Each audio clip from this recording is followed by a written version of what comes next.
Bienvenue au podcast de lutte en deux chaises de métal, le podcast de lutte animé par moi, Marco, et l'encyclopédie de la lutte au Québec, TJ Holiday. J'ai fait crisser le camp en bas de la chaise en faisant mon intro. Yes! Oh, ça aurait été malade pour vrai. Ouais, mais non, je me Oh. non. Tu nous Wow! teases, tu nous teases. Un gars de radio, moi, je fais des teases. T'as une face pour la radio aussi. Ouais, parce qu'on la voit pas, la radio, c'est pour ça. Hein? C'est ça la joke. Ouais. Tabarnak. T'es un humoriste, toi? Ça m'arrive à mes heures, mais pas souvent. Parfait, parfait. Hey, on n'a pas déjà rendu au mois d'avril. Oui, ouais, en effet. Ouais, le 6 avril peut être plus précis. Hey, la chaleur, le printemps, les pneus d'été, la tempête de neige, parce qu'il va en avoir une dernière. Les belles femmes. Non. Oui.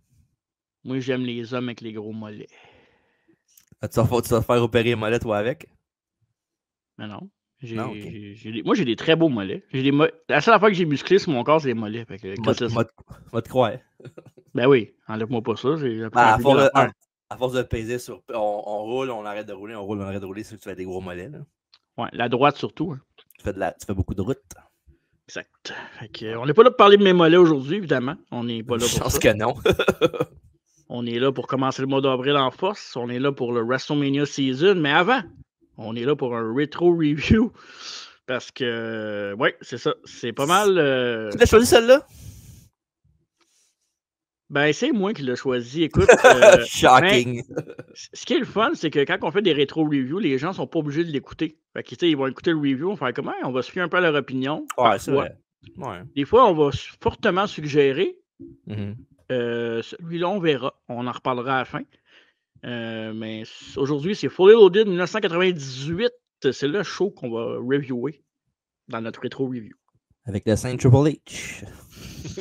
Ouais, le Saint Triple H 98, c'est l'année que son Saint était le plus en forme. Des très beaux pectoraux. Ouais, hein? Quel homme! Quel homme, ce homme! Hey, pas vrai, là. Si j'étais le tiers de cet homme-là, je serais heureux dans la vie. T'as le droit. C'est ce que je te dis. T'as le droit. Je serais en avance de tout le monde par au moins un nez dans la vie. Ça, c'est sûr. Ouais. T'étais-tu heureux la semaine passée quand on a fait ça, par exemple? Ah oui, ben la semaine passée, c'était tout un podcast, évidemment, un invité de marque controversée. Mais bon, ça va avec le podcast dans le sens que on a un podcast rétro à la base. Fait qu'on a reçu le scripteur des WWF Magazine, le scripteur de l'Attitude Era WWF et de la WCW et TNA. M. Vince Rousseau était de passage au podcast 1 heure en tête-à-tête avec TJ et moi-même. Donc, il nous a raconté beaucoup de choses, beaucoup d'anecdotes, beaucoup d'histoires et une très belle heure pour vrai. Oui, c'est un personnage controversé. On peut des fois, même dans ce podcast-là, questionner ses réponses. Est-ce que c'est vrai, est-ce que c'est pas vrai? On a le droit de questionner. Même moi, je ne crois pas à tout, mais de recevoir Vince Rousseau au podcast, c'est quand même un bel accomplissement. Encore là, il a son opinion comme tout le monde. Hein. Non, je sais, exact. Mais je parle pas nécessairement de son opinion, mais je parle de ses réponses dans le temps qu'il était ça scripteur. fait partie de ça aussi. Là. Okay, ouais, okay. Parce que, tu sais, il y a beaucoup de monde qui vont faire comme, ben oui, on te croit pas, blablabla. Mais en même temps, c'est juste ceux qui étaient dans la pièce qui ont vraiment la vraie réponse de tout ça, tu sais. Fait que... Mais il a été honnête sur plusieurs points. Là. On va lui donner, là, parce que, tu sais, allez écouter le podcast, ça vaut la peine. Puis, je veux dire, on n'est pas quelqu'un, on est deux gars qui font un podcast, tu sais, je veux dire, par nos propres moyens. On n'a pas on a personne en arrière de nous autres pour. Pas de commanditaire, pas de backing, rien. C'est ça, pas de commanditaire, pas de station de radio, pas personne pour nous backer, comme tu dis. Fait que, tu sais, d'avoir des invités comme ça, puis d'avoir la chance de vous donner ce genre de podcast-là avec ces invités-là, ben. Puis on a eu plusieurs depuis le début du podcast, là, pour vrai. On a varié la liste beaucoup. s'allonge, là. Fait que non, très content de ça. On a une belle brochette d'invités, puis Vince Rousseau en fait partie. Fait que, allez l'écouter. Bien content. Oui, bien content. Allez écouter ça. Et à travers la table, ben, évidemment, chaque mardi, 20h30, en direct de YouTube, Facebook et Twitch, nos entrevues avec des personnes de la communauté de la lutte québécoise et aussi, on parle de lutte moderne. Des fois, il n'y a pas d'invités. C'est juste nous autres et Alfredo qui vient ou peu importe, des amis. Fait on parle de TNA, on parle de AEW, on parle de WWE, on parle de toutes sortes de choses qui se passent dans le monde de la lutte. Fait que, on a bien du fun. Fait que mardi, 20h30, live. Ça c'est Le live est important parce qu'on roule un show de 2 heures live, pareil. Là, ouais. Puis, je vais nous le donner. Pas grand faute. Hein. Souvent, on est très tête. Ça, des fois, pareil, avec des problèmes avec les invités ou se connecter ou whatever. Mais sinon, en général, puis je vais nous jinxer en disant ça, là, parce que c'est ça qui arrive d'habitude. Là. Mais on a beaucoup moins de problèmes de gelage d'écran et de ça de ces temps-ci. Ouais, on n'a plus rien. On jinx nous pas. Non, mais ça va bien. Ça va super bien là-dessus. Là. Avant, on avait le temps de la misère à tous les podcasts qu'on faisait, on sacrait comme des bons. Ma soeur, on est correct. Le son est bon, l'image, le moins, les problèmes de connexion, tout. Fait que... Puis, évidemment, on l'avait dit là, sur nos différents réseaux sociaux, on travaille aussi en arrière pour essayer de faire des shows en personne, je veux dire, avec des invités en personne avec nous autres. Mais, pas à n'importe quel prix, dans le sens que quand ça va être fait, ça va être bien fait. Puis ça va être intéressant pour le public, pour la personne qui va venir, puis pour nous autres aussi. Fait que on le fera pas broche à foin, on va le faire de la bonne façon. Puis quand ça arrivera, ça sera un genre d'happening, des choses comme ça. C'est un bonus. Exact. On est prête pour le review de Fully Loaded 98? Ben, mais avant, comme d'habitude. Moi, je suis prêt. Moi, je suis très prêt, mais j'imagine qu'il doit y avoir d'autres choses avant ça, c'est sûr. C'est vrai qu'on arrêtait de niaiser là-dessus, qu'on disait qu'on arrêtait de faire comme si on savait pas c'était quoi. Ben moi, dit ça la dernière fois. Moi, je le sais pas. C'est quoi? Ben là, faut que tu saches, parce que tu portes la musique. Dans la vraie vie! Et oui, le segment. Je l'ai dit à Marco, qui a la plus populaire en tour d'événements concours aujourd'hui, qui est vraiment, évidemment, plutôt Fully Loaded 98. Fait qu'il y a plusieurs catégories, dont la première. Ça, c'est le numéro 1 en Amérique du Nord. Puis là, il y a des réponses là-dedans qu'on a déjà eues parce que ces affaires-là ils ont été longtemps le numéro 1. On a fait une couple de shows de cette année-là. Fait que les réponses, je les ai entendues. Tu vois pas que Marie-Carmen a été numéro 1 4 ans? Non, Marie-Carmen n'est pas là, je te le confirme. OK. Numéro 1, non pas box office, c'est la musique, là, hein, c'est ça? Nord-américain, ouais. Musique américain 1998, c'est un groupe féminin. Ben, c'est 2 personnes féminines. Là. Oh, 2? OK. Ouais, c'est un duo. Ah, c'est un duo. Je pensais pas être un groupe. Ben, c'est pas vraiment un groupe. C'est un duo de 2 personnes qui se mettent ensemble. Ils ont pas beaucoup de tunes ensemble. Là. OK, c'est pas un vrai duo, là. Ouais. J'ai déjà entendu cette réponse-là, puis tu vas savoir c'est quoi ce que je l'ai dit. Là. Aïe. Ouais, je sais, mais... 2 chanteuses très populaires, j'imagine? Ben, à l'époque, oui, mais plus à cette heure, pas vraiment. Un indice? Parce que j'ai de la misère, on dirait. Ben, la chanson était numéro 1 en Amérique du Nord pendant 13 semaines consécutives. Ouais. Fait que c'est pas un... ça peut être... Des One Hit Wonder, il y en a beaucoup, là, mais ça a été quand même 13 semaines numéro 1. Je sais pas vraiment donner des indices à part ça, là. En 98. Je vais t'en donner peut-être le fun. Ah, vas-y. Une des chanteuses porte un nom de boisson.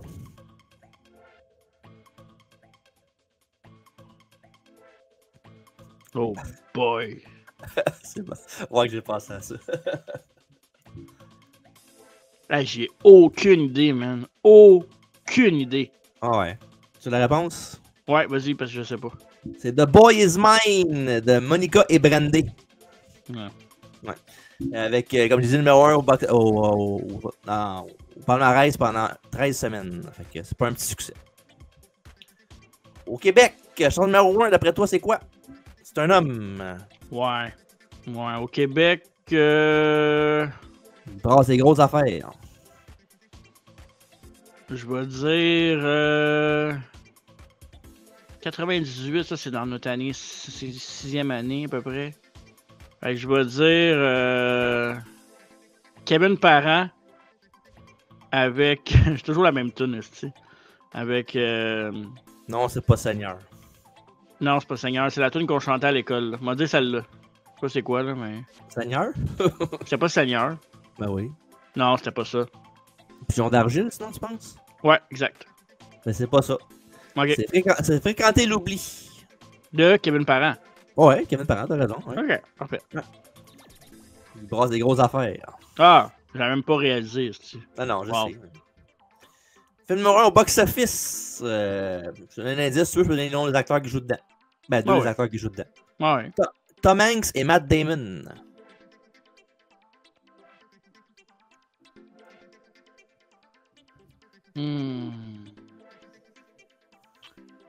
Ça marche pas parce que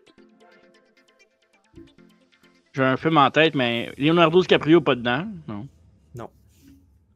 Parce que j'aurais dit Catch Me If You Can, mais c'est pas ça. Mais c'est plus vieux que ça, Catch Me If You Can. Je Ouais, pense, pas mal plus vieux, je pense. Tom Hanks puis Matt Damon. Matt Damon! C'est deux acteurs que j'adore en plus. Not. Mais Tom Hanks, pas pire. Là. Je sais pas. Je sais même pas les films qu'ils ont fait, à part peut-être La Ligne Verte, là, mais c'est pas ça. Là.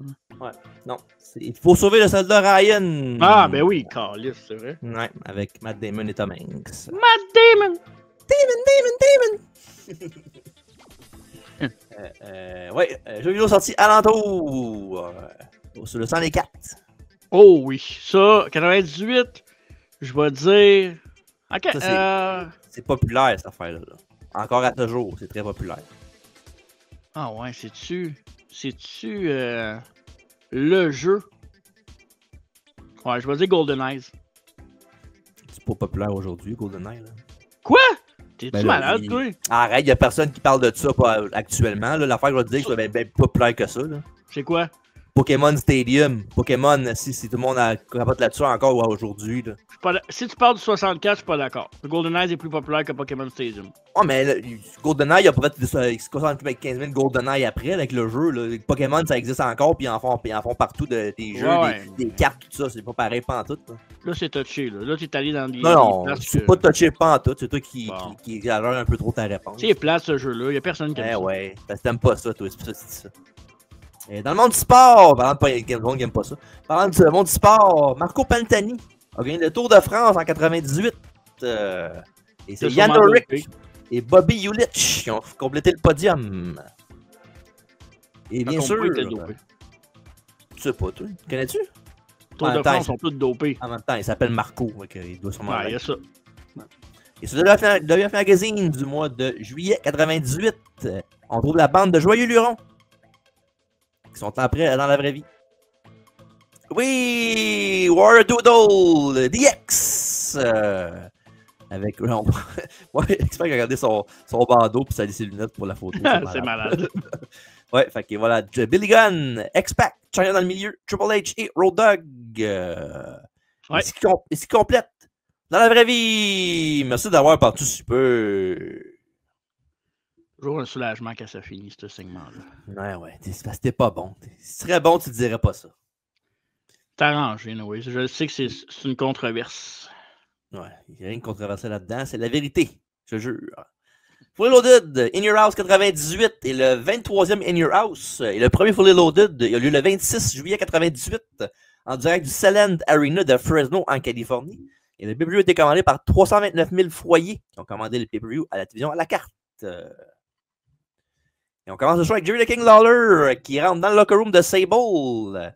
Il veut lui parler du concours de bikini contre Jacqueline plus tantôt dans la soirée. Il va savoir à quoi on peut s'attendre sur son maillot de bain de ce soir. Puis elle dit pourquoi pas un petit preview. Elle va derrière un paravent. Merci.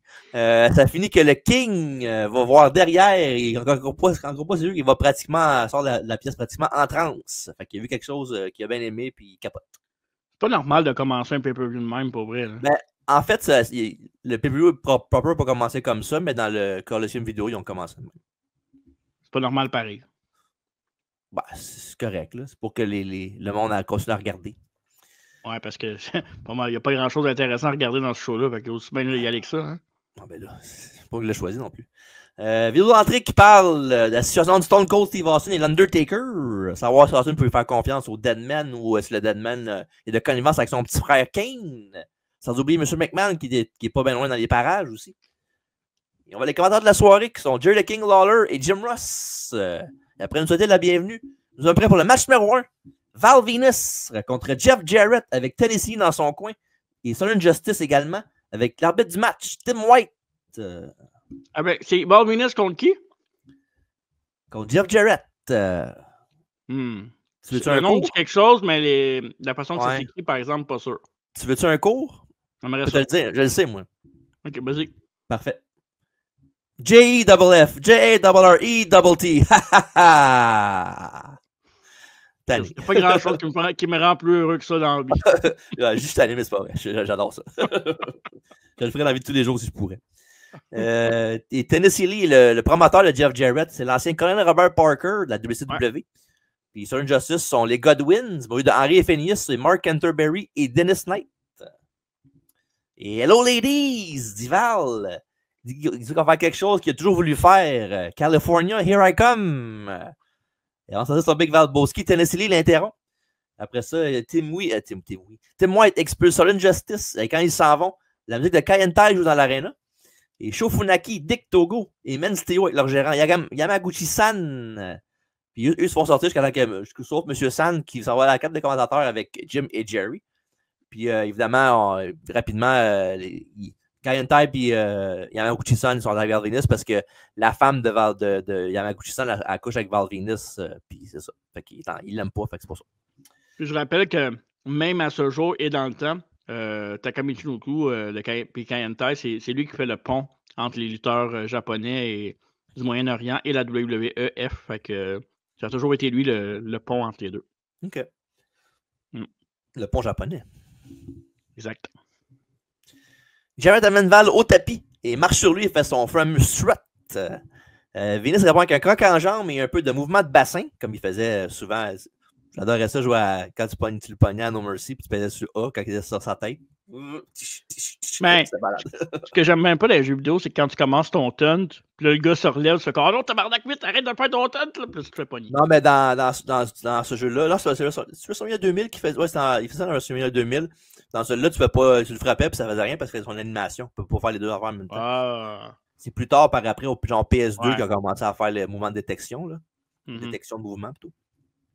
Bref, après ça, Jarrett revient sur Val avec un sunset flip pour 2 et une bombe puissante. Et au commentaire, Yamaguchi-san dit qu'il a une surprise pour Val à Raw demain. Et après ça, Venus avec des genoux au ventre après avoir couru les cordes sur une ballage à la russe sur Double J. Et Jarrett envoie également Val à l'extérieur pour une interférence de Tennessee Lee et une glissade de baseball derrière la tête de Val Venus.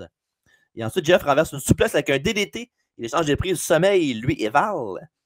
Et après une série de renversements, Venus réussit un belly-to-belly et une goutte atomique. Puis il finit continue avec une souplex sur Jarrett pour 2. Et Double J se réussit avec une croix de corde de la 3e corde. L'attaque de Jarrett se poursuit tant que Val l'attrape avec un power slam dans un très bon match back and forth jusqu'à présent. Le Big Val Boski monte au top pour son money shot, mais Jeff veut l'empêcher de le faire et Val fait ricocher la gorge de Jarrett sur la 3. Et sur le retour, Jeff bump l'arbitre, genre le whiplash, là. Et ça permet à Lee de faire tomber Venus, Big Val Boski premier sur le coin. Et Jarrett en profite avec une très belle superplex. Il veut faire un figure 4, mais Val renverse un petit paquet. 1, 2, et non, dégagement de Val de Double J.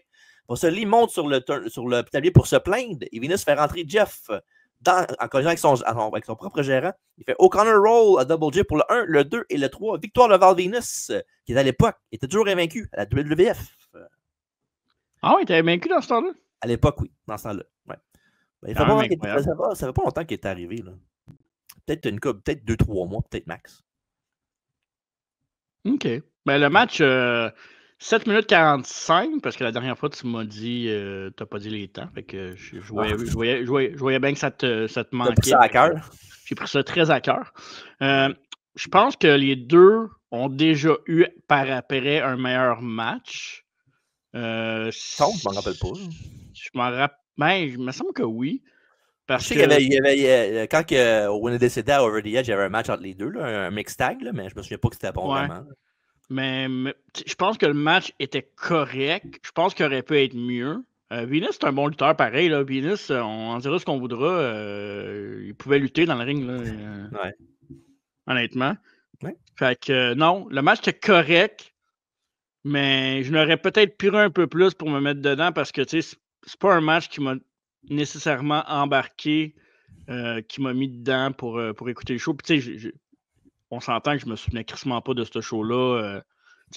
à la pointe fine. C'est pas quelque chose que je dis ah oui, c'est évident, là, c'est ça. Fait que non, c'est ça. Ça m'a pas embarqué tant que ça. Puis pourtant, c'est deux lutteurs que j'aime, là, plus Jarrett que Venus, évidemment. Là, mais c'est ça. Un bon opener sans plus pour commencer le show. Puis, comme j'ai dit, mon amour pour Jarrett est bien documenté. Là. On l'adore tout aussi, en fait. Là, mais, oui. Mais comme tu as dit, Val Venis, là, on a beau dire trouver les défauts, ce qu'on veut aujourd'hui, que c'est pas le pogo le plus léger de la boîte, là, mettons. Là. Mais pour vrai, en lutte, en 98, là, il était très, très, très bon. Là. Ouais, exact. Très bon lutteur, très bon mid-card wrestler. Ouais. Et après le match aussi, il a pris le micro Venus pour dire ce que la femme de Yamaguchi-san lui a dit est vrai. Il ne sera jamais de taille avec le Big Valboski qui a dit ça à Yamaguchi avant de partir. Puis pour la note, j'ai donné 2 et 3 quarts sur 5. OK. J'ai donné. En fait, j'avais donné 2 et 3 quarts aussi. Parce que là, je vais me fier beaucoup à ta note pour me resituer parce que j'avais perdu ces notes-là. Ouais. Mais de Fully Loaded, là, mais c'est la même chose pour moi parce que je ne pouvais pas donner 3 évidemment pour ça. C'est trop élevé. Et la surprise de Yamaguchi-san pour Val va être le fameux Choppy Pipi qui s'en vient. Tandis que Double J, lui, il va renvoyer Tennessee Lee 2 semaines plus tard. Et lui et Southern Justice vont aller arriver avec DX, les Outlaws et X-Pac. Jeff va se contre même X-Pac à SummerSlam dans un combat de coupe de cheveux que Jeff Jarrett va perdre. Ensuite, il présente une vue de la maison de la famille Hart à Calgary. Plus tard dans la soirée, on va voir Owen et Shamrock qui va s'affronter dans le donjon de la famille Hart. Qui est presque un des meilleurs matchs de la soirée. On en parle tantôt. Là, ce match-là, tu peux le mettre. Match numéro 2. D'Lo Brown avec le Godfather contre X-Pac avec Chyna. Non, c'est pas un combat de championnat européen. C'est un combat 5 juste pour 1 contre 1, pas de ceinture en jeu. Et l'arbitre du match est Jack Doan. Le gagnant des Skittles. Commandité par Skittles, le show. On nous montre comment Brown a gagné le titre européen. C'est arrivé à Raw. Il y a eu de l'aide de The Rock pour battre Triple H, qui était champion européen à l'époque, avec un beau Rock Bottom dans le dos de l'arbitre. Puis Brown, comme je dis, il a refusé de donner un combat de championnat à X-Pac ce soir pour qu'il se prouve un peu plus. Brown utilise des prises de tête avec des blocages d'épaule pour commencer le match. X-Pac Québec avec un arm drag, un spin kick et un lancer de la hanche. Il se moque de l'un de l'autre et se change des coups de pied. Et lorsqu'X-Pac rate un coup en attaque dans le coin, D'Lo ralentit l'action avec un chin lock. Et Pac s'échappe, mais Brown continue la domination tout de suite après. Et après un coup de plongeant, D'Lo attrape un menton arrière, un long chin lock. Et X-Pac se libère à nouveau avec un brise-mâchoire. Et D'Lo répond avec une corde à linge, mais il rate un moonsault par la suite. Un très beau moonsault en passant. Et ça mène à des coups de poing et des coups de pied d'X-Pac. Il réussit aussi un heel kick et le Bronco Buster. Il y a un Godfather inquiet frappe X-Pac depuis le tablier du ring pendant que l'arbitre est occupé avec Chyna de l'autre côté. Et X-Pac le ramasse d'aplomb avec un coup d'avant-bras. Le Godfather, il pourrait il a droppé en esti, là, même si c'est juste X-Pac qui l'a frappé. Ouais, solide. Là. Ouais. Et par contre, malheureusement pour le membre de D-Generation X, la distraction permet à D'Lo de faire son Sky High en surprise. Et ça suffit pour la victoire, le compte de 3 pour D'Lo Brown. C'est un classique du mid-card dans ce temps-là, là, D'Lo puis X-Pac, soit la européenne, l'intercontinentale, plus la européenne dans ces cas-là. Là. C'est deux lutteurs, D'Lo très sous-estimé dans le match rate qu'il était capable de faire à l'époque. X-Pac, on connaît son talent et sa capacité à faire des combats de première qualité, mais D'Lo, on en parle souvent au podcast quand on a la chance d'en parler. Là. C'est un gars qui était très très bon dans le ring, puis les deux ensemble, c'est jamais mauvais. C'est un match quand même assez solide pour la carte qu'on avait. Un des matchs solides de la carte. Là. Un peu comme le premier match, c'est bon pour le temps qu'il y avait. Ils n'ont pas eu même de temps non plus comparé à l'autre match. Là. Mais ils ont eu 8-26, un petit peu plus. C'est ça, mais pas tant, là, dans le fond. C'est ça que je veux dire. Là, c'est qu'ils ont eu quoi, 40 secondes de plus peut-être? Ben, en fait, à part le match de Triple H puis le main event, il n'y a personne qui est en haut de 10 minutes dans la carte. Okay. Même le Bikini Contest? Très comique. Merci beaucoup. Mais les deux avaient une très bonne chimie ensemble, X-Pac et D'Lo Brown, puis c'est juste le premier match de plusieurs qu'ils vont faire ensemble qui est excellent. Fait que, voilà. Exact. Je donne à ce match-là 3 sur 5. J'ai donné 3 et 1 quart sur 5. Ah, parfait. À date, il n'y a rien de trop flagrant comme mauvaise réponse. Non. Mais oui, c'est pas une bonne réponse. C'est l'opinion personnelle de quelqu'un. Fait que Ouais, t'as pas d'aimer ça plus que ouais, moi, puis vice-versa. c'est bien rare qu'on est loin, loin, loin. C'est Ouais, arrivé, là, on peut quasiment y compter sur nos mains, là, pour vrai. ouais. C'est pas arrivé souvent. Là. C'est sûr, certain. Puis je pense qu'il va Ouais. manquer un doigt ou deux, peut-être. Ah ouais? Ouais. Dans le même Ok. genre. Ah, ok. Hey, Ouais. Tweedy Hey, aussi, là. You, Marc-André. Il est pas là. Ah boy, des insights que personne ne connaît. C'est le fun. Exact. Et comme j'ai dit plus tôt, Expert va feuder avec Jeff Jarrett par la suite. Je pense que Dilo et Expert, comme je parlais tantôt, ils vont se changer de titre européen 2 fois. Et Dilo va être champion des Europes 2 autres fois. Après ça, ça va être tout pour Expert, malheureusement. Et pendant que China et Expert sont déçus de la défaite, on voit Edge qui est dans l'assistance. Et Jerry le spot making veut parler de Sable. Pendant qu'il parle, on a des breaking news. À la table de l'UF.com, Kevin Kelly et Dr. Tom Pritchard nous disent que l'Undertaker n'est pas arrivé à l'aréna encore. Ça inquiète Kelly, mais Pritchard dit que Taker ne serait pas tombé Austin et qu'il arriverait à temps pour le match. Et pendant l'entrée de Farouk et de Scorpio, c'est ça le team, Terry Funk est battu avec Bradshaw pour une interview time d'avant-match. Pardon. Jared demande s'ils sont prêts à affronter l'équipe de Farouk et Scorpio. Puis Funk, Terry Funk dit qu'il est sur papier, c'est pas aussi important que ce qu'il y a dans votre cœur. Puis il dit qu'après ce match-là, ce soir, il va prendre un petit congé de la WWF et de lutte. Il dit qu'il veut 6 mois de congé pour récupérer. Puis il y a une période difficile ces derniers mois. Qu'est-ce qui s'est passé avec Mick Foley, là, puis toutes sortes d'autres affaires à part ça. Puis Bradshaw était surpris qu'il a dit ça. Bradshaw il est surpris d'entendre ça, puis il le regardait comme croche un peu, là. Il était comme fâché qu'il n'avait pas parlé à lui avant, puis il a fait l'annonce devant tout le monde sans y en parler à lui, son partner. T'sais. Puis Terry dit qu'il faut qu'il recharge ses batteries, qu'il n'a pas le choix. Puis Bradshaw dit que c'est super, puis en disant ça, il s'en va en crise. Pendant leur rentrée, pendant que Funk il work la crowd, Bradshaw il n'arrête pas de le regarder tout le long, puis il faut que c'est juste sur lui. Fait que, il y a des problèmes déjà avec l'équipe de Terry Funk et Bradshaw. Donc, ça regarde mal. Oui, match numéro 3. Il n'est pas là. Farouk et Scorpio contre Terry Funk et Bradshaw. Et l'arbitre du match, tu vas être content. Mike Kiki Kiyoda. Kiki! Allô, mon Kiki! C'est parti, mon Kiki! C'est parti, mon Kiki, avec Bradshaw qui repousse Scorpio dans le coin. Et il frappe Scorpio avec à qui mieux, avec des gros coups comme des gros coups de poing, des gros coups de pied. Il répond avec un drop kick Scorpio et un Uragarana, très bien fait de sa part. Bradshaw et Farouk ensuite s'échangent des coups, les futurs acolytes. Wink wink. Bradshaw réussit un plaquage d'épaule volant. Et le prochain est Funk, Terry Funk. Il fait un brise-coup à l'ancien des deux de la nation de domination. Et Farouk revient avec un backbreaker et tente un dominator. Sauf que Funk le bloque et Bradshaw donne une grosse botte à Farouk. Après ça, Bradshaw fait le relais, mais Farouk l'attaque avec un beau power slam. Et Scorpio poursuit l'attaque avec un knee lift et un body slam. Ensuite, il monte au top, mais Funk accroche Scorpio et le fait tomber sur le coussin du coin. Ça permet à Bradshaw de faire une superplex arrière et un powerbomb. Et ensuite, Funk revient et ramène Scorpio dehors. Et du tablier du ring, il fait un genre de Vader Bomb fucké comme splash sur Scorpio. Et de retour dans le ring après ça, Terry Funk tente quelques tombées jusqu'à ce que Farouk attaque Funk. Ça permet à Scorpio d'utiliser un splash en twistant une descente de la cuisse. Et Bradshaw brise le tombé et combat Farouk. Alors qu'ils se battent, Scorpio frappe Funk et il lui fait un 450 splash. Troisième corde pour la victoire ce soir à Fully Loaded. Il n'y a pas la décision. Un Bradshaw en colère réprimande Funk pour sa performance. Il pousse Terry qui crie après. Il crie après Farouk et Scorpio. Et Funk veut calmer Bradshaw, mais Bradshaw lui veut rien savoir. Puis il frappe Terry avec une belle lariat. Et Scorpio rentre pour l'aider alors que Bradshaw l'amène au sol. Il lui fait une autre clothesline qui fait faire un flip par-dessus tête à Scorpio. Puis là, Farouk arrive pour essayer de calmer Bradshaw.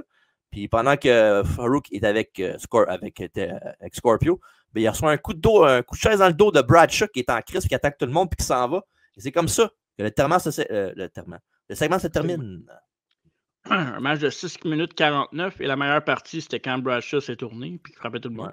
Ouais. Un match pour un match, là, correct sans plus. Moi, j'ai trouvé ça boring as fuck. J'ai pas aimé ce match-là, j'ai détesté. Ça dure combien de temps? 6,49. Nice. Ça peut être long, 6,49 quand ça te tombe pas. Je sais pas. Je trouve. OK. Non? Pas droit. Je sais pas, 6,49, c'est un peu. Ça change pas le monde, sauf que. Mais. Non, Si il y a de l'action tout le long, il n'y a pas eu de rest hold. Là. Il n'y a pas eu de moment vraiment dull en 6 minutes. Là. Je ne sais pas s'arrêter 15 minutes, là, peut-être. Là. Ouais, ok. Peut-être c'est moi, mais moi, j'ai pas apprécié. Ok. T'as donné combien ce match-là? Je vais tu vas remettre avant parce que tu veux te rappeler de la J'ai donné 2. Ah, mais c'est quand même pas pire. J'ai donné 2,5 sur 5. Tu vois, on était pas loin. Ben, j'ai donné beaucoup 2,5 sur 5 à cause de Scorpio parce qu'il fait des crises de move. Là. Ah ouais. C'est drôle parce que Scorpio, c'est lui qui avait blessé Leon Saber dans un match, hein, qu'il nous avait raconté dans une entrevue. Ouais, je pense que oui. Ouais, ok. Ouais. Il habite pas loin, je pense, Scorpio. Il habite au Québec. Il habite dans le sous-sol de Leon Saber. pense pas. Ce serait malade, pareil. Ouais. Et Terry Funk va faire quelques house shows avant de quitter. Et c'est dans son dernier match télévisé. Bradshaw va être un heel. Il va être en rivalité avec Vader. Et on va avoir un combat contre à Breakdown que Bradshaw va remporter. Un genre de mini push avant le temps, là, avant qu'il devienne évidemment JBL plus tard dans une couple d'années. Puis qu'il gagne le World Title pendant quoi? Il y a 1 an pratiquement? 1 an, pile. Ouais. Ben, même peut-être 13 mois. Non, mais un petit peu moins que ça. Je pense que c'est 10 mois. Parce qu'il a gagné la belt à genre Judgment Day, en fait, même. Puis il a perdu à WrestleMania.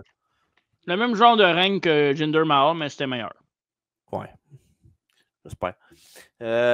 Farouk et Scorpio vont continuer de faire équipe ensemble encore un peu avant de se séparer.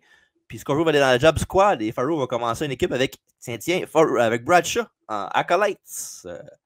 Puis vraiment, aussi. Ouais, je pense que c'est la meilleure affaire qui aurait pu arriver aux deux parce que sinon, il serait peut-être perdu dans le shuffle, peut-être. Sinon. Ouais, pas mal. Surtout Farouk, là. Même s'il y avait un nom, là. Mais bon. Après une courte intervention de Jared the King avec Lawler qui parle encore de Sable, évidemment. On a aussi le match numéro 4. Vader contre Mark Henry dans la bataille des Bulls. Avec l'arbitre du match. Meat. Oui. Big Mini Man slapping meat. Et l'arbitre du match, Jimmy Corderas. Oh, allô, Jimmy! Hey, Jimmy! Hey, pendant que tu fais ta description de match, je me fais un refill, mais je suis pas loin, je t'entends. Ouais, c'est pas parfait. Vas-y. Bon. Il entre en collision quelques reprises. Henry a slamé Vader après 2 essais. Et ils ont eu de la misère et Vader n'était pas content de ce qui est arrivé comme spot un peu botché. Fait qu'il est parti en bas du ring pour se regrouper, mais remonter dans le ring après. Revenu dans le ring, les deux se rentrent dedans en slow motion et vont dans le coin. Vraiment pas le meilleur début de match pour les deux. Un début chaotique pas mal. Et Mark enchaîne avec des coups. Un coup de bélier et une leg drop. Ensuite, il fait un sunset flip. Sauf que malheureusement pour lui, Vader s'assit sur Mark Henry. Mais c'est pas suffisant pour la victoire. Et Vader continue ensuite avec un splash, une attaque dans le coin et une short-arm clothesline. Ça mène à une belle bataille à l'extérieur du ring. Et Vader lance Mark dans les matchs et le ramène dans le ring après. Et après plus de coups de poing, Vader réussit à faire un gros splash de la 3. 1, 2. Maintenant, le plus fort au monde dégage. Et Vader continue l'attaque jusqu'à ce que Henry l'attrape pour un power slam. Et Mark Henry termine le combat et gagne le match avec un gros splash sur Vader. Ouais. Un combat pas mal rough, là. Avec une coupe de spots qui ont de la misère. Surtout au début, là, quand Vader, ça paraissait qu'il était en tabarnak. Puis il était, voyons non, encore lisse. Le pire, c'est que le match a duré 5 minutes. Ouais. Puis j'ai vraiment plus adoré ce match-là que l'autre. Adoré. J'ai mieux aimé le match. Adoré, là. Ouais, il y a ça.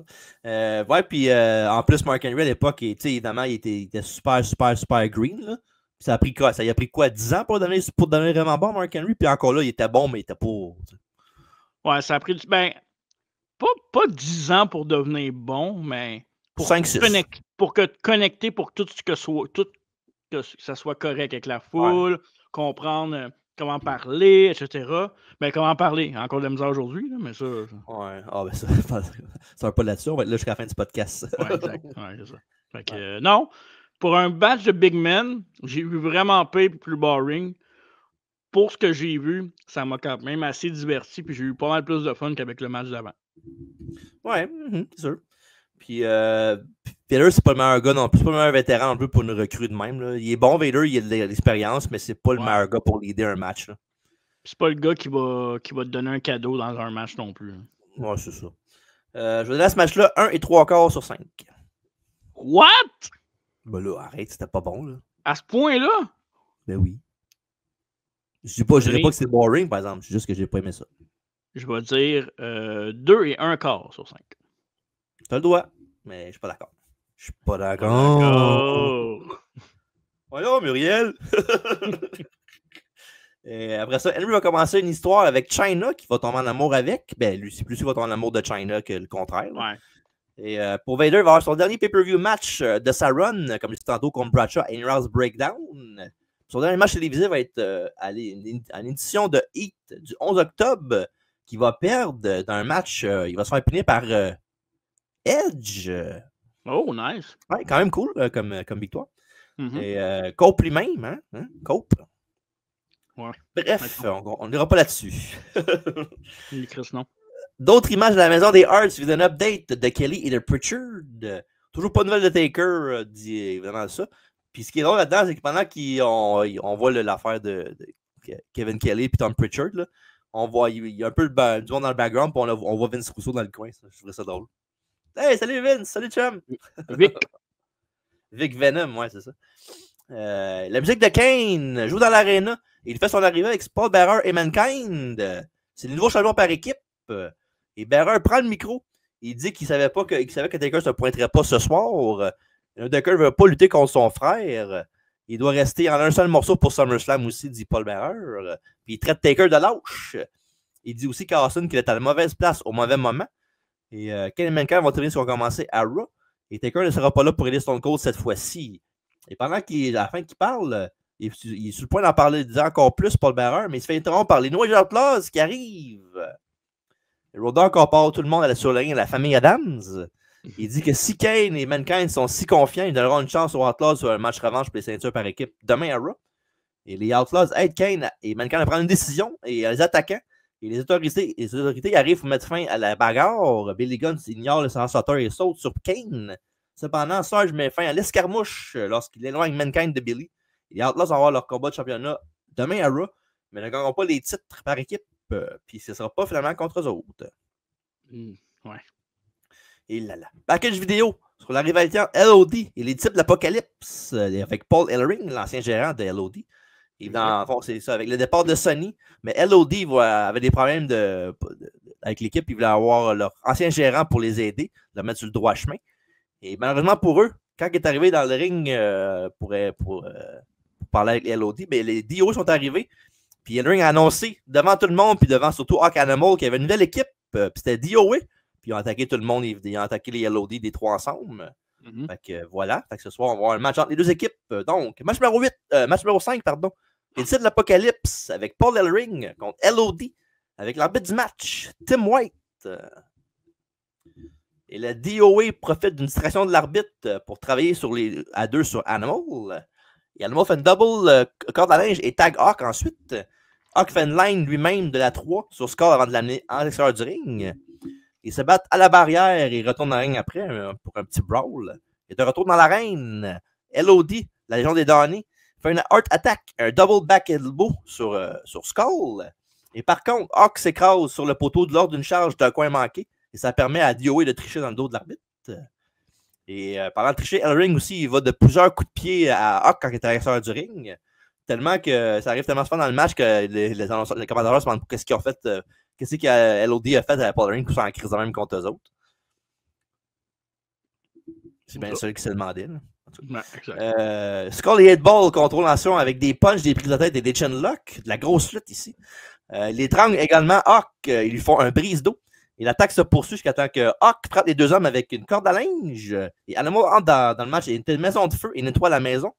Il utilise une back suplex, des shoulders tackles et des clotheslines. Et ensuite, LOD font des cordes à linge dans les coins. Et c'est l'heure du Doomsday Device. Ils font tomber, mais c'est cassé par 8-Ball. Et Paul Ellering distrait l'arbitre en même temps.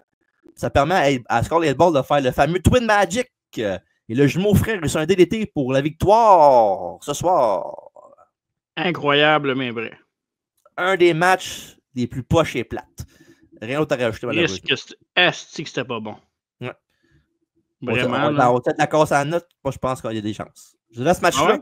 1,15 sur 5. J'avais donné 1,5. J'étais un petit peu plus généreux, là, mais écoute, je pourrais donner 1 et ça ferait pareil. Là. Je pense que. Ouais, c'est ça. C'est exactement ça que je pensais. C'est pas bon. C'est vraiment pas bon. Ouais.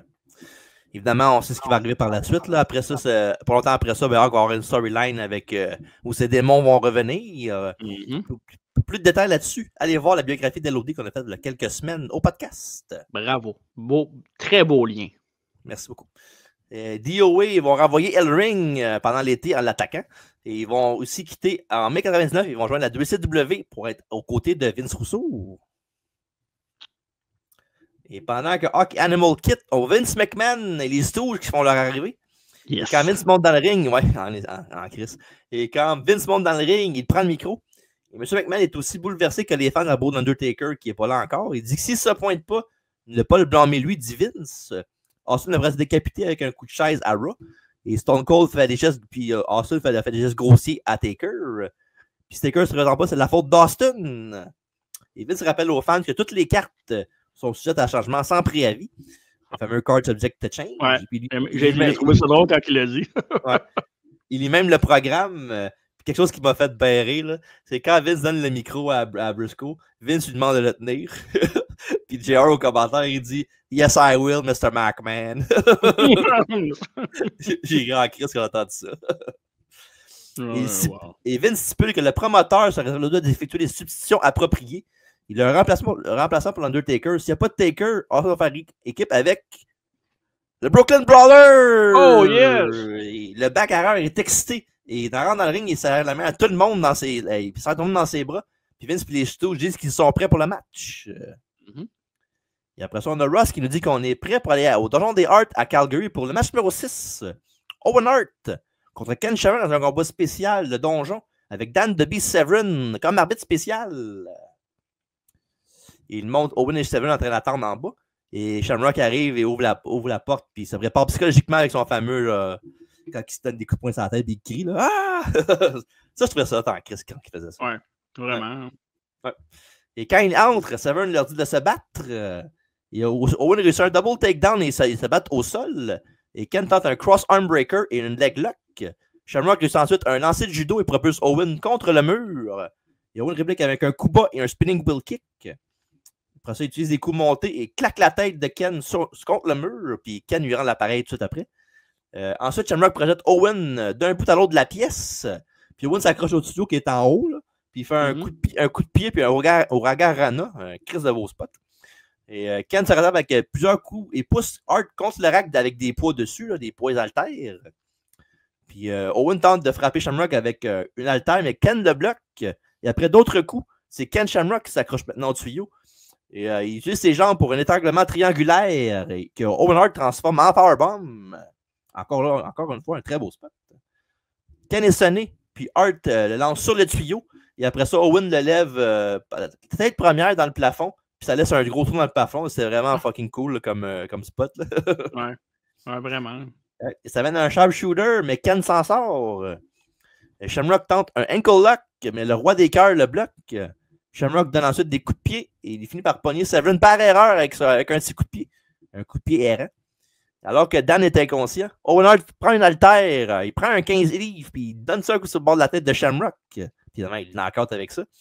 Pendant qu'après ça, Severn se réveille tranquillement, pas vite, et Owen prend la main de Shamrock pendant qu'il tient la tête, puis il fait comme s'il tapait. C'est évident, l'autre qu'en plus il savait. C'est juste screw Shamrock. Là. Fait que c'est ça. Severn peut pas voir il voit juste la main de Ken, puis il voit que la victoire va au Rocket Owen Hart. Qui célèbre, puis qui dit devant la caméra qu'il a tout fait ça tout seul. Il était carré. 4,46, là. Pour un 4,46 dans un combat d'un donjon, c'était pas pire, là. 4,46, puis l'autre, combien qu'il avait eu 5 minutes, l'autre, le combat de Mark Henry? Ouais, 5 minutes. C'est ça. Une grosse différence, quand même. Ouais. Puis pour un match pas de ring, là, c'était excellent. Ils ont fait une crise de beaux spots. Puis c'était différent, c'était divertissant à regarder du début jusqu'à la fin. Fait que ce match-là, j'ai donné 3,5 sur 5. Oh, tabarouette, OK. Wow. J'ai donné 3, moi, sur 5. Ah ouais, mais moi, j'ai capoté quand j'ai vu ce match-là. Là. En plus, c'était pas long, comme tu dis. Là, puis ils ont pacté des gros spots. Là. Puis Owen, pour vrai, Owen, là, quand il y avait des matchs, c'était un des meilleurs pour quand il y avait un match court, de faire le plus de spots possible. Puis ça a du sens. Pas juste faire des spots pour des spots. Là. Ouais, très bien exécuté. Puis, tout était là. Effectif, spectaculaire, puis storytelling. Tout ce qui manquait, c'est une foule pour réagir, mais ça, c'est normal. C'est ça. Ils vont finir leur guerre à SummerSlam dans un combat de la fosse à Lyon. que Shamrock va gagner ce soir-là dans un bon match aussi. Ouais. Et ouais, alors voilà. Et on est prêt. Match numéro 7, Triple H avec DX contre The Rock avec la Nation de Domination. Dans un combat 2 de 3 pour le championnat tag continental, la WWF. L'arbitre du match, encore une fois, Mike Kyoda. Oh, c'est un match interminable. Pas que c'était long, ce match-là. Ben, c'était une demi-heure. Ouais, mais ça paraissait bien plus long qu'une demi-heure. Ouais. Puis le pire, c'est que une couple d'années après ça, ils vont faire un match d'une heure à Iron Man, puis c'est totalement le contraire, ça passe. Ben oui, 100%. C'est fou, là. Ouais, avant que le combat débute, tout le monde sauf China qui a une licence de manager, très important, se fait éjecter par les officiels, donc il n'y aura pas de conneries. Ils se changent les coups et se garochent l'un l'autre autour du ring. Et ensuite, se battent dans l'allée et près de la barricade et dans les marches. De retour dans le ring, Hunter réussit avec un swing leg breaker, une descente du genou. Et le Rocky répond en amant MZ à l'extérieur du ring pour un suplex. Puis après ça, il distrait l'arbitre, ce qui permet à Mark Henry d'arriver puis splasher Triple H qui était à terre à l'extérieur du ring. Et Billy Gunn arrive après ça pour arrêter de Mark Henry. Et l'arbitre le renvoie d'une voix à l'arrière. Et pendant ce temps-là, The Rock attrape la ceinture et frappe Hunter. 1, 2, mais non! Maivia utilise plus de tricherie, un DDT flottant un peu laborieux et des chin-locks. Il n'y a pas de l'action à toi, à moi. Le Godfather revient vers le ring. Les deux hors-la-la du nouvel âge l'arrêtent et le poursuivent dans les coulisses. Pendant ce temps-là, Rocky distrait l'arbitre pour que D'Lo puisse intervenir. Ça y a pris du temps. D'Lo est arrivé, puis ça paraissait parce que The Rock était en tabarnak, puis il jolait. Yo, Chris, yo! Ça arrive. Oui, MZ après ça attrape Brown et le frappe avec le titre européen. Mais la distraction permet à Rocky de faire un rock bottom au leader de DX pour la première chute. Donc, 1-0 pour The Rock. Ça a été long quand même, le premier compte. Là.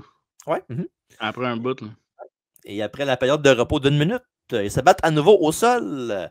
The Rock bloque un pedigree et catapulte Hunter dans la table des commentateurs. De retour à l'intérieur, Rocky fait le People's Elbow, mais c'est pas un finisher encore et Triple H dégage à 2. À l'extérieur du ring, D'Lo est debout et combat China. Et ça distrait l'arbitre. X-Pac utilise l'ouverture pour donner à Rocky un X-Factor. 1, 2. Mais non, The Rock dégage. Et Maivia reste à l'avant pour l'instant. Et ensuite, Rock et Hunter se battent pour une chaise. Le Rock la prend, mais il frappe l'arbitre Kyoda dans le dos par erreur quand Hemsley se baisse. Pas correct, ça. Et China en profite et fait un low blow dans les petites roches du Rock. Il lui fait ensuite un DDT sur la chaise. Hemsley couvre Rocky pour la deuxième chute. Donc, c'est 1-1, égalité. Prochaine chute gagnera le match. Et pendant la pause, Hebner remplace Kyoda et Earl est en retard pour une tentative de pin de Triple H. Ça retourne se battre à l'extérieur du ring. Le retour, Rocky se baisse pour mettre une position de backdrop, mais c'est télégraphié par Hunter qui transforme ça en facebuster avec son genou. Une de ses prises fétiches. Il reste maintenant officiellement 1 minute au match, au temps limite. Triple H continue son attaque, mais The Rock réplique avec un échappé Samoan. Et ça fait un échange de coups. Hunter bloque un rock bottom et obtient un pedigree. Malheureusement pour lui, le temps expire. Donc, égalité 1-1. Un match nul. Toujours champion intercontinental. The Rock. Et après ça, la nation saute sur Hunter. Alors DX arrive pour égaliser le tout. Puis les Outlaws et X-Pac les envoient à l'extérieur faire leur valise. Puis là, Hunter à se lever. Et Rock qui part, mais il lève la ceinture pour se moquer d'Hemsley. Puis c'est ça. Okay, donc voilà, The Rock, toujours champion intercontinental. 30 minutes, vous savez, je suis un fan de Triple H, là, mais celui-là, je peux pas le défendre. Le match était long, des longueurs, c'était pas intéressant, c'était laborieux. On dirait quasiment là, que pendant le combat, il s'astinait quasiment qui allait avoir l'over, puis pour vrai, là. C'est vraiment, mais vraiment pas leur meilleur match ensemble. Écoute, je sais que dans le temps, ils ne s'aimaient pas. Là. Ben, c'est peut-être encore le cas aujourd'hui, mais ça. Ouais.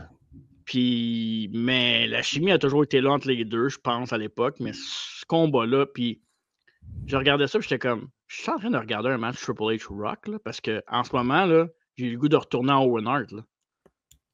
Tu sais, genre qui n'est pas dans un ring. Fait que non, moi, j'ai vraiment pas apprécié. J'ai trouvé ça long. J'aurais coupé ça, écoute, puis en plus la finale, tu sais, je veux dire. J'ai attendu tout ce temps-là pour avoir cette finale-là. Je comprends là, pourquoi, oui, je comprends pourquoi ils ont fait ça, là, mais non, moi, vraiment pas intéressant, puis intéressé à ça. OK, le match était bon, mais pour elle, j'ai été un peu déçu par le match. Là. Je trouvais ça solide sans plus. Là. C'était pas dégueulasse non plus. Là. Puis, mais je suis pas un fan non plus d'un temps limite sur un 2-2-3. C'est 2-2-3. Donne-y au moins 1 heure là, quand même. Là, oui. pas 2-2-3, c'est un peu exagéré pour ça. Il aurait pu faire la même affaire sans limitation de temps. Là. C'était pour faire un match de même, pour faire un match juste d'une demi-heure avec aucune chute, puis il arrive pour gagner la belt, puis ça finit de même. On va faire un 2-2-3 pour rien. Mais bon.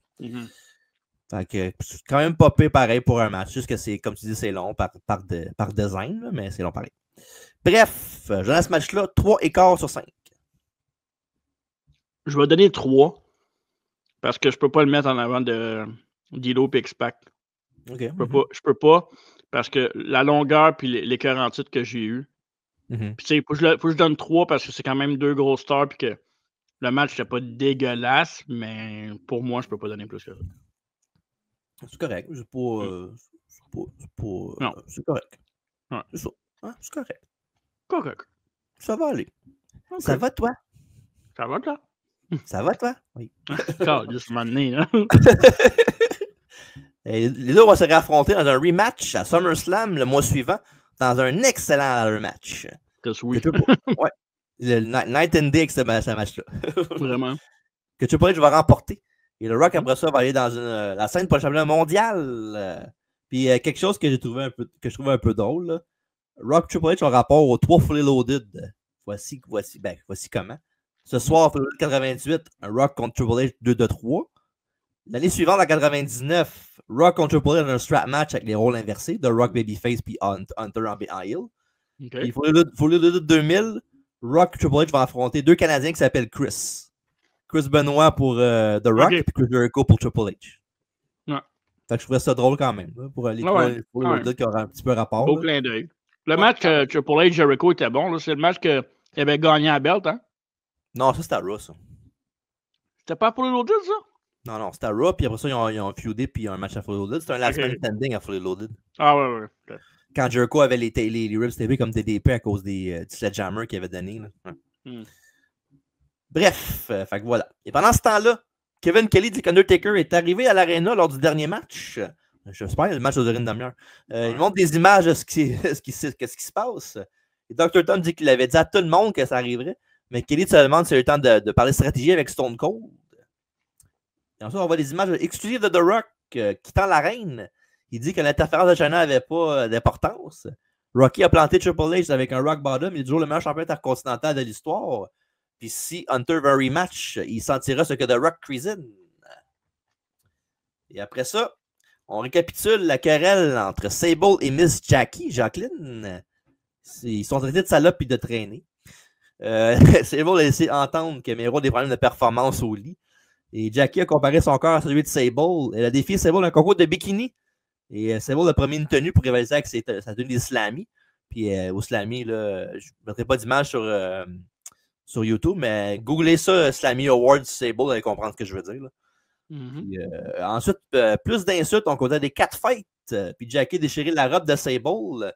Puis Sable a menacé de larguer une bombe sur Jacqueline. Puis si vous voulez comparer la lutte d'aujourd'hui féminine à celle-là, là, regardez le vidéo package de celle-là, puis regardez le vidéo package de n'importe quel match d'aujourd'hui, vous allez comprendre la différence. Vous allez tout comprendre. Ouais. Je vais t'expliquer, c'est pas compliqué. La différence est frappante. Oui. Bref, Jim Ross présente un Tale of the Tape. Il dit les mesures de Sable et de Jacqueline. Pendant ce temps-là, Lawler entre sur le ring pour animer le concours. Évidemment, il fallait que ce soit lui. Oui. Mais il n'est pas tout seul. Dustin Runnels est là pour mener le monde à la prière. Il veut que le Seigneur pardonne à tout le monde ses âmes désespérées et perdues. Il demande de repousser Satan et de fermer les yeux des téléspectateurs. Puis la prière dégoûte Lawler. Puis Dustin, lui, s'en fiche. Il rappelle à tout le monde que le Messie arrive bientôt, alors qu'il devrait se préparer. Et une fois que Runnels est parti, Jerry présente le concours de bikini. Donc, match numéro 8. Match entre parenthèses. Ouais. Jacqueline avec Marvelous Mark Merrow dans son coin contre Sable dans un concours de bikini.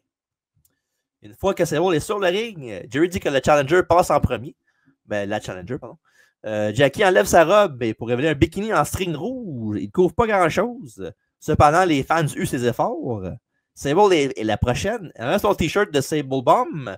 Mais ce qui se trouve en dessous confond Lawler. C'est pas la tenue que Sable portait plus tôt dans la soirée. Elle a un top conservateur en laine qui couvre presque tout. Non, ça, c'est une petite veste en laine. Un col roulé. Et Sable explique ce qui s'est passé. Elle dit que M. McMahon l'a fait entrer dans son bureau. Ça commence mal la phrase. Elle lui dit de porter quelque chose de plus conservateur. Puis Ben oui. elle doit faire son travail, elle devrait l'écouter. Mais elle ne le fera pas. Puis Sable ses propres idées de ce qui est conservateur. C'est de la télévision en direct. Puis M. McMahon ne peut rien faire. Puis elle lève son haut pour dévoiler, évidemment, tout le monde l'a vu, tout le monde le sait ce qu'elle a dévoilé. Là. Et oui, les fameuses mains en ink noir. Le pire, c'est que c'est un gros moment de télévision puis marquant, ça là. C'est quoi? Ink, c'est de l'encre noire, ça. De l'encre noire. En français, ouais. Ouais, puis c'est ça, c'est magazine, c'est VHS. Ouais. Cette image-là est sortie partout. Ouais, exact. Puis Lawler perd la tête, comme. Pas juste Lawler, je pense qu'on a perdu la tête dans ce temps-là. Ouais, franchement, ouais. Et Mero tente de couvrir Sable, mais le gifle en plein visage. Mark appelle ça de la tricherie. Ce n'est pas un bikini. Il leur demande aux fans si Sable devrait se couvrir. Ils disent non. Ils l'acclament en tant que gagnante. Mais attendez. M. McMahon apparaît. Il met son manteau sur Sable et l'escorte hors du ring. Et Sable a déçu McMahon par ses actions.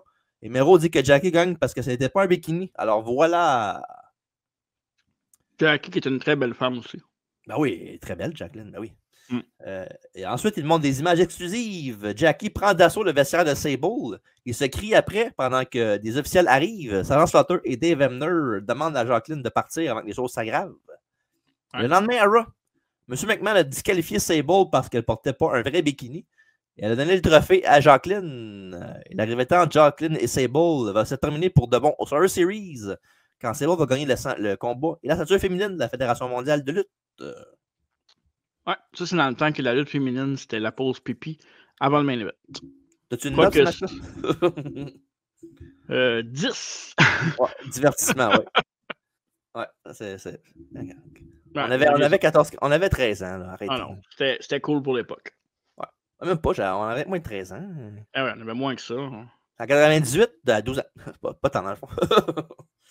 Récapitule ensuite l'événement principal. Austin a récupéré son titre de WWF le lendemain King of the Ring à Raw. Puis il a donné à Taker un stunner. Il a dit qu'il a fait fâcher l'homme d'outre-tombe. Personne dans la WWF ne pouvait contenir sa rage. Taker a attaqué d'autres lutteurs, alors Vince l'a traité de méchant et de diabolique. Taker a affirmé que tout le monde l'appellerait le Seigneur des Ténèbres après qu'il ait fini. Il veut un shot au titre d'Austin. Si Taker et Stone Cold veulent se battre, Vince avait une offre pour eux. Il dit qu'ils peuvent faire équipe et affronter Kane et Mankind à Fully Loaded parce que Taker et Austin peuvent coexister. Stone Cold veut savoir si ça va être 2 contre 2 ou 3 contre 1 avec Taker qui va être avec Kane et Mankind. Et Austin va botter le cul de quelqu'un même sans l'aide de Taker. Et le Deadman a frappé Kane avec une chaise, mais voulait-il frapper Austin? Jerry the King réfléchit à la situation pendant l'entrée de Kane et Mankind. Est-ce que c'est un piège? Lawler pense que oui. Après tout, ils vont s'affronter à SummerSlam, Austin et Taker. Fait que ils veulent l'avoir peut-être pas à 100% pour que ce soit plus facile de le battre rendu là. Bref, match numéro 9. On est rendu au main event. Kane et Mankind avec Paul Bearer contre Stone Cold Steve Austin et Undertaker pour le championnat par équipe de la WWF. Et l'arbitre du main event, Earl Hebner. J'aime beaucoup l'équipe de Mankind et Kane. C'est une équipe qui n'ont pas été si longtemps que ça ensemble, là, mais j'ai aimé. Je trouve qu'ils fit beaucoup ensemble. Pas juste parce qu'ils sont bizarres et tout, mais ils ont quelque chose de plus que Kane et Taker, je trouve, qui est encore mieux que ces deux-là. Ils ont plus. Tu sais, Mankind est différent, il est capable de faire des choses différentes de Kane. Fait que Kane et Taker sont un peu plus semblables. Là. Taker était plus athlétique, là, mais. Oh non, j'ai vraiment beaucoup aimé cette équipe-là, même à l'époque. Ouais, c'est une bonne équipe. Et quand Austin rejoint la mêlée, Taker l'affronte dans l'allée. Et après ça, cependant, Kane et Mankind leur sautent dessus avant que quoi que ce soit se produise entre les deux partenaires. Et tout le monde se bat dans l'allée jusqu'à ce que Taker fasse rouler Mankind dans le ring. Et Austin montre à Taker qu'il est numéro 1 avec 2 doigts d'honneur en pleine face. Et il change des points avec Mankind après. Puis Kane le relais. Austin réussit un test press pour la grosse machine rouge. Mais Kane évite un stunner et se regroupe par la suite. Et ça amène Austin à combattre avec Mankind et Kane au sol. Et il fait un coco point au changement par équipe. Et ensuite, Taker tag et fait un badge à la russe sur son petit frère. Et après ça, Taker se retourne vers Austin et lui dit que c'est rendu lui le numéro 1 finalement, avec encore beaucoup de politesse entre les deux. Number one! Oui. Et pas longtemps après ça, Kane et Mankind prennent les devants. Mankind mord Taker et lui fait son fameux coup de genou en courant dans le coin. Et il suit avec un DDT à 2 bras et un cactus clothesline. Et pendant que Taker est par terre en bas du ring, Mankind veut s'essayer son cactus elbow jusqu'à l'extérieur du ring, mais Austin le pousse à la table des commentateurs pour éviter que son partenaire mange le coup. Après ça, on a Taker qui revient avec un DDT en sautant sur Foley, une de ses prises fétiches encore une fois. Et Kane essaie de l'arrêter, mais il frappe Taker dans Austin pour le tag. Stone Cold est une maison de glace, ça dessus. Il s'occupe de Kane pendant que Taker et Mankind se mettent à l'extérieur du ring. Mankind jette une chaise à Kane, mais Austin l'attrape. Il ramasse Kane avec et le couvre, mais n'obtient qu'un compte de 2. Et Kane récupère et tire Austin au sol. Ils se battent ensuite vers la barricade et aux tables aussi. Kane et Mankind bloquent l'attaque d'Austin et Kane atterrit avec une descente de la jambe. Et ensuite, Austin évite le coup de la pierre tombale et donne un stunner à Kane. Mankind attrape Stone Cold en griffe mandibulaire. Et Austin brise le tout avec un stunner. Et après ça, il rentre pour une tag, mais Taker hésite. JR pense que Taker montre ses vraies couleurs, pendant que Taker finalement prend le tag d'Austin. Et la foule pop en crise quand ça arrive. Ouais. Il donne des coups de bas.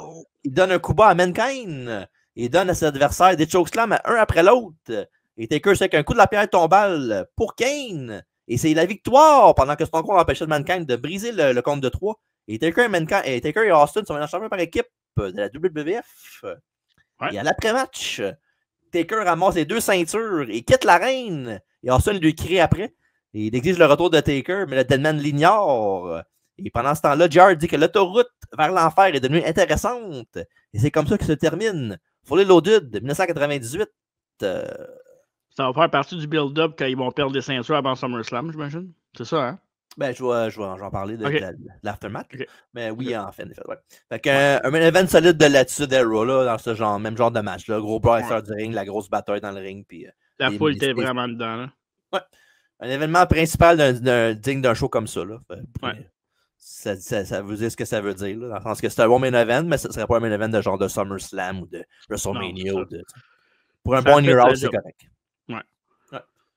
Je n'ai pas vu un note ce match-là. Pas de note? J'ai une note, mais je ne l'ai pas marquée dans mon texte, mais je pourrais peut-être la trouver. Tu parlais un peu de quelque chose pendant Josh? Ben oui, c'était intéressant de voir, comme je disais, Mankind et Kane ensemble. La chimie de Taker et Austin qui ne voulaient pas travailler ensemble. Oui, on l'a vu souvent dans les rivalités, puis quand 2 personnes qui devaient taguer ensemble n'étaient pas nécessairement willing de le faire.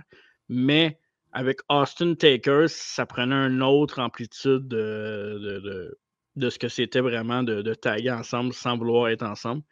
Puis TJ va en parler dans son aftermath, mais le Road to SummerSlam après, avec ces deux-là, ces 2 monstres de l'attitude Era qui étaient 2 géants, 2 gars fucking over, 2 légendes qui étaient tag team champions ensemble, invraisemblables à l'époque. Un peu comme on a vu avec les Cena, Michaels après, puis d'autres exemples comme ça. Fait que ça donnait une saveur différente au match. Le match n'a pas besoin d'être bien ficelé, technique pour que ça soit bon. Fait que tout a fait la job avec le storytelling et la foule et l'attitude de Russ Styles. J'ai pas trouvé ma note tellement, mais je pas mal sûr que j'avais mis 3.5 sur 5. OK. Ben moi, c'est exactement la même note que toi, mon ami. 3,5 sur 5. Ouais. Et comme m'a dit JR à la fin, ben, Highway 12 est commencé et Taker et Austin vont se battre à SummerSlam pour le WF title. Austin va gagner et Taker et Kane vont être ensemble après tout ça. Au même pay-per-view, Kane s'est tourné contre Mankind. Puis en passant, le règne d'Austin et Taker va durer 2 semaines quand ils vont perdre des ceintures. Arrow contre ces mêmes Kane et Mankind dans un combat à 4 coins qui impliquait aussi les Noise Outlaws et The Rock et D'Lo Brown. Oh, nice. Quand même pas payé comme 4-way. Ouais. Bon match. Kane et Mankind contre Taker Austin contre les Outlaws contre D'Lo et The Rock. C'est quand même bon. Ouais. Fait que voilà, ce qui conclut Fully Loaded, mais avant de te mettre ça dans le rétroviseur, Match of the Night, pour toi, c'était quoi? Le main event, le tag team match, c'est mon Match of the Night, suivi de très près par X-Pac et D'Lo Brown. Même si j'avais la même note pour les deux, j'ai tranché, puis j'ai mis mon Match of the Night, moi c'est Hart contre Shamrock. Parfait. Et le pay match, ben, c'est facile, c'est DOA contre Lodi. Ouais, Exact. Pas de surprise là. Et sur la note du show, là, je pense qu'on va être pas mal légal là-dessus aussi, là, d'après moi. Là. Je vais y aller en premier, si tu veux. Je vais donner à Fully Loaded 98 la note de 6 sur 10. OK, on est proche. C'est bon. Je pensais qu'on était très loin, mais... T'avais 5.5, toi? J'ai donné la note à Fully Loaded 98, la note de 5.5 sur 10. Ouais. Ouais, ben, c'est dur à expliquer. C'est pas mauvais, mais c'est pas bon non plus. C'est ça l'affaire. Hein. C'est que dans le milieu, ça se regarde bien, là, mais... Quand j'écoute un show, puis je te texte pendant le show pour dire que c'est long, pas bon c'est. On écoute beaucoup de shows, là. Ah ouais. Puis, non. Tu sais, ça peut être correct, à la limite pas bon, mais je peux avoir du fun par an en l'écoutant. Pas eu de fun dans ça. Pas eu beaucoup de fun. Là. Ouais, je comprends très bien son point. Là. Je comprends, oui.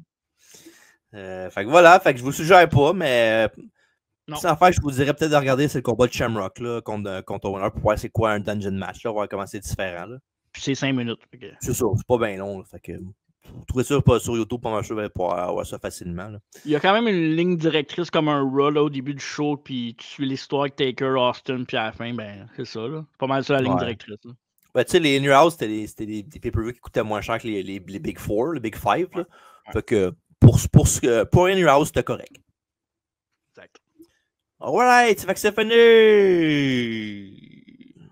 Il est dans le rétroviseur, il est parti, on le voit plus. Il est en arrière! Ah ouais, en arrière!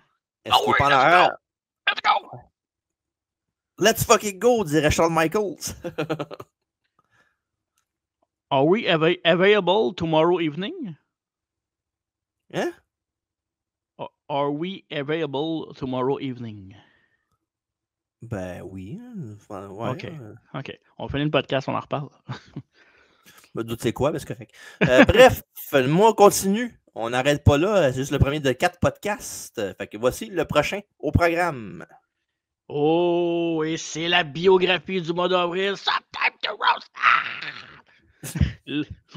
Lita, une des pionnières de la division féminine des années 2000 avec Trish Stratus. Donc, évidemment, la très jolie, très talentueuse et très différente Lita. On va suivre son parcours commençant par le Mexique et finissant par une bague du Hall of Fame, évidemment. Et WrestleMania Season dit probablement les 2 plus gros WrestleMania de l'histoire. Ouais, probablement. WrestleMania X7 avec évidemment Rock Austin dans le main event et la fameuse chanson de Limp Bizkit, My Way. Et évidemment WrestleMania X8 avec le Icon vs Icon, Rock Hogan, entre autres.